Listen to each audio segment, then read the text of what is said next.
بسم اللہ الرحمن الرحیم۔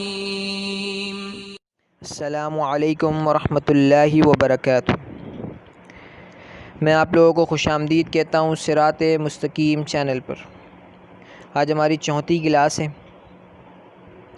صرف 5 منٹ کا مدرسہ قرآن و حدیث کی روشنی میں۔ نمبر 1، جنات کی پیدائش۔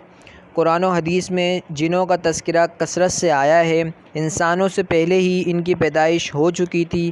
اللہ تعالیٰ نے ان کو آگ سے پیدا فرمایا۔ ایک طویل زمانے تک وہ زمین میں آباد رہے، پھر انہوں نے فساد مچانا شروع کر دیا اور خون بہانا شروع کر دیا، تو اللہ تعالیٰ نے فرشتوں کے ذریعے انہیں سمندر کے جزیروں اور دور دراز پہاڑوں کی طرف بھگا دیا۔ ابلیس بھی جنات میں سے تھا، لیکن کثرت عبادت کی وجہ سے فرشتوں کا سردار بنا دیا گیا تھا۔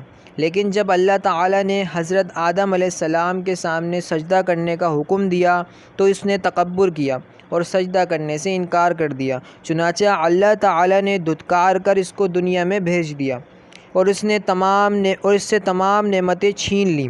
اس طرح تکبر نے اسے ہمیشہ کے لیے ذلیل و رسوا کر دیا۔ حضور صلی اللہ علیہ وآلہ وسلم اس دنیا میں انسان و جنات دونوں کی ہدایت و رہنمائی کے لیے بھیجے گئے تھے، چنانچہ احادیث میں جنوں کو اسلام کی دعوت دینے کا ذکر موجود ہے، اور قرآن کریم میں جنات کی ایک جماعت کے ایمان لانے کا بھی تذکرہ موجود ہے۔ نمبر 2، حضور صلی اللہ علیہ وآلہ وسلم کا معجزہ۔ آپ صلی اللہ علیہ وآلہ وسلم کا سینہ چاک کیا جانا۔ حضرت انس رضی اللہ تعالی عنہ فرماتے ہیں کہ بچپن میں رسول اللہ صلی اللہ علیہ وآلہ وسلم بچوں کے ساتھ کھیل رہے تھے، اتنے میں حضرت جبرائیل علیہ السلام آئے اور آپ صلی اللہ علیہ وآلہ وسلم کو پکڑ کر زمین پر لٹا دیا۔ پھر آپ صلی اللہ علیہ وآلہ وسلم کے سینوں کو چاک کر کے دل نکالا اور پھر دل میں سے خون کا ایک لوتھڑا نکالا اور فرمایا یہ شیطان کا حصہ ہے۔ پھر دل کو سونے کی تشتری میں رکھ کر زمزم کے پانی سے دھویا اور پھر دل کو بند کر کے اس کی جگہ واپس رکھ دیا۔ حضرت انس رضی اللہ تعالی عنہ فرماتے ہیں کہ میں آپ صلی اللہ علیہ وآلہ وسلم کے سینے پر ان ٹاکوں کا اثر بھی دیکھتا تھا۔ سبحان اللہ۔ نمبر 3، ایک فرض کے بارے میں نماز چھوڑنے پر وعید۔ رسول اللہ صلی اللہ علیہ وآلہ وسلم نے فرمایا نماز کا چھوڑنا آدمی کو کفر سے ملا دیتا ہے۔ ایک دوسری حدیث میں آپ صلی اللہ علیہ وآلہ وسلم نے فرمایا ایمان اور کفر کے درمیان نماز چھوڑنے کا فرق ہے۔ نمبر 4، ایک سنت کے بارے میں ہدایت کے لیے دعا۔ اللہ تعالیٰ سے ہدایت طلب کرنے کے لیے ان الفاظ میں دعا کرنی چاہیے: اہدنا الصراط المستقیم۔ ترجمہ: اے اللہ ہمیں سیدھے راستے کی طرف ہدایت فرما۔ نمبر 5، ایک اہم عمل کی فضیلت۔ نماز کے بعد کی تسبیحات۔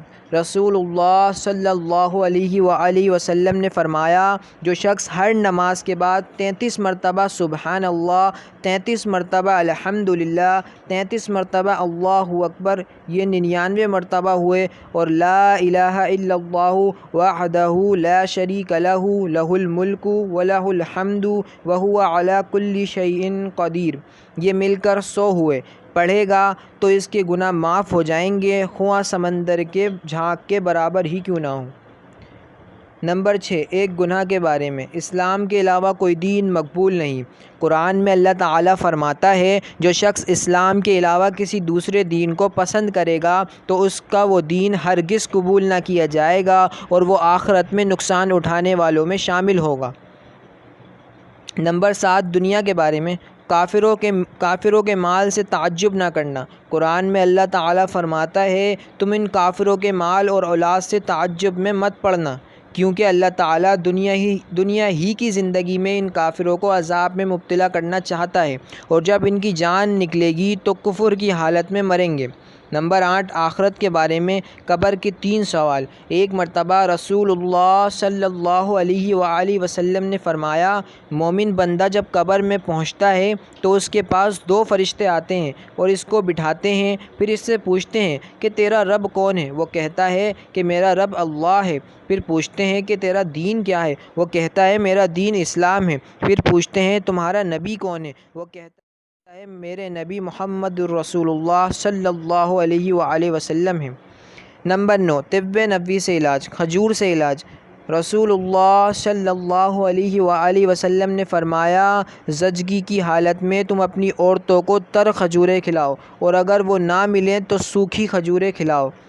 فائدہ: بچے کی پیدائش کے بعد کھجور کھانے سے عورت کے جسم کا فاسد خون نکل جاتا ہے اور بدن کی کمزوری ختم ہو جاتی ہے۔